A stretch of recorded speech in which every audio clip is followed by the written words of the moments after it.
The police officer tried hard not to laugh, but the scene in my backyard was testing his professionalism.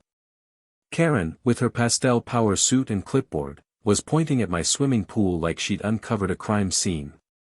"This is unauthorized private usage of community property," she barked. "Arrest him immediately." Officer Martinez blinked at her, then looked at me, clearly regretting every life choice that had led him here. Without a word, I reached into the folder I'd prepared weeks ago and handed him the property deed. As he began reading, I could already see the corners of his mouth twitch.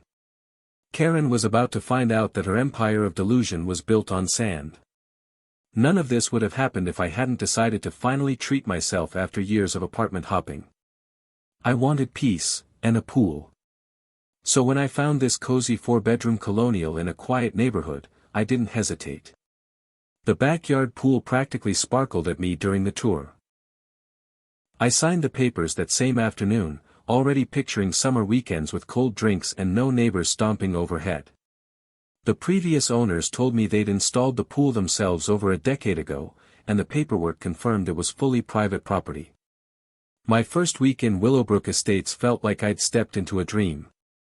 Neighbors waved, kids rode their bikes, and everyone smiled like they knew a secret about living in a suburban paradise. Then the knock came. A blonde woman in her 50s stood there, posture stiff, clipboard clutched like a weapon. "Welcome," she said with exaggerated cheer, "I'm Karen Henderson, president for life of the HOA." That last part should have been my warning. She handed me a packet thick enough to be considered a weapon and casually glanced over my shoulder into the backyard. Her smile grew a little too wide. "Oh, lovely. We're so glad the community pool will continue to be in good hands." I blinked. "Sorry, what?" "That pool," she said, laughing lightly as though I were a slow child, "has always been a shared amenity. The previous owners were very generous. I assume you'll keep up the tradition." I started to object, but she was already walking away, waving like a queen over her kingdom. I stood there, thick rule book in hand, trying to decide if I'd accidentally moved into a parallel universe. Over the next few weeks, Karen made it abundantly clear what she meant by community pool. I came home to find her sunbathing in my lounge chairs like they were hers. One Saturday, I woke to splashing sounds, Karen doing water aerobics in my pool. "Perfect temperature today," she chirped as I stared, mouth agape. Then she started distributing flyers, "Community swim hours," they said, "Tuesdays and Thursdays, open to all Willowbrook residents." The first time it happened, I came home to find half the neighborhood in my backyard, kids yelling, splashing, parents lounging. Karen stood poolside with a whistle, like she was running a day camp. I politely told everyone to leave and explained it was private property. Most looked surprised, even embarrassed. Karen didn't take it well. "You're being selfish," she huffed. "This goes against everything the HOA stands for." That night, I installed a better lock on my gate. The next morning, there was a note taped to it in perfect cursive: "You are in violation of HOA Regulation 7.3 regarding shared amenities. Remove the lock or face fines." I tossed it into the recycling.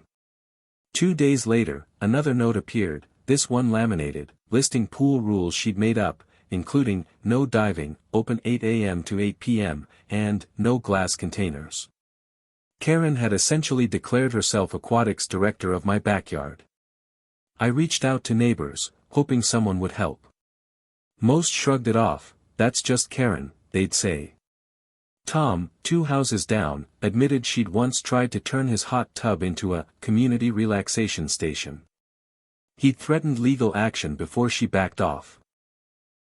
Karen, it seemed, had a long history of claiming what wasn't hers. Things hit a new low the day I came home early with a migraine and found 4 women in synchronized swimsuits doing a full aqua routine in my pool. Karen stood on the edge, barking instructions. That was it. I marched out and told her flatly, "Karen, leave. Don't come back without my permission." She climbed out of the water with theatrical flair, her floral swim cap dripping. "You're making a big mistake," she warned. "The HOA will hear about this." 2 days later, she followed through. I opened the door to find Officer Martinez and Karen, arms folded triumphantly behind him. "Sir," he said with careful neutrality, "I need to ask a few questions about pool access." Karen barged into my foyer. "This man is hoarding community property, violating our HOA charter." Neighbors were starting to gather outside, drawn to the drama. I told the officer, "One moment, please." I went to my home office and returned with the folder I'd assembled, the property deed, survey maps, even a statement from the title company. I handed it to him and said, "The pool was installed in 2009, 3 years before this HOA was even formed.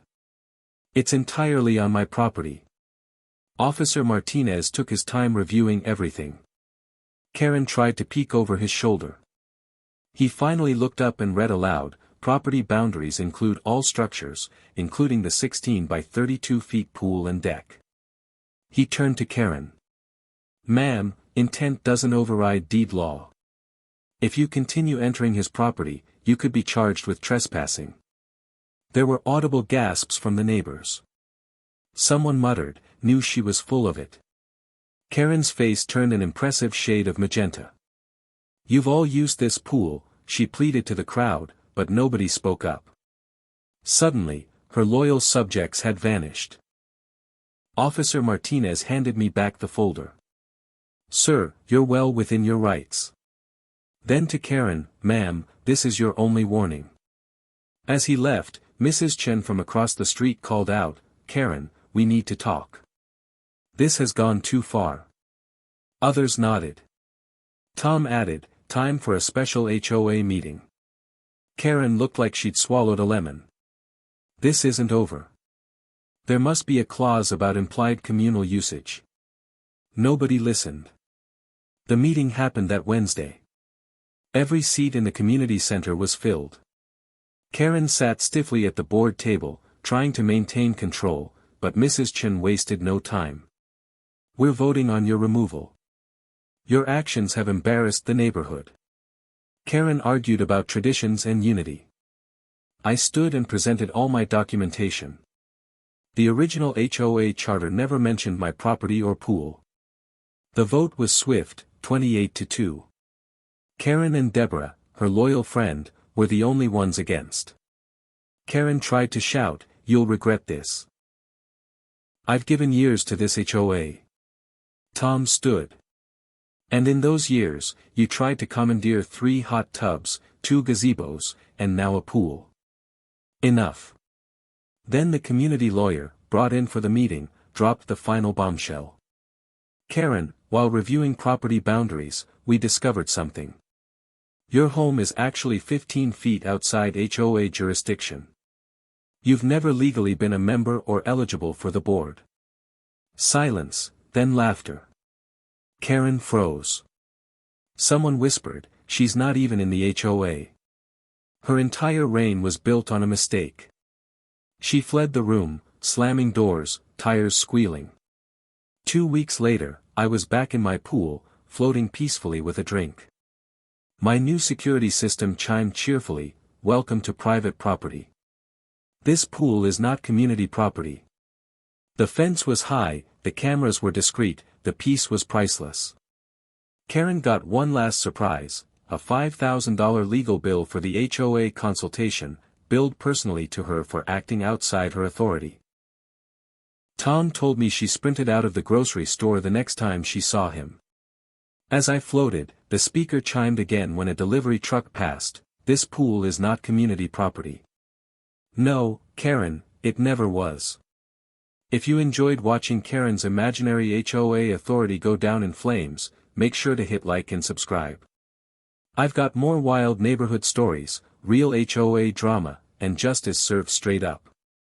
Don't miss what's coming next, trust me, it only gets better.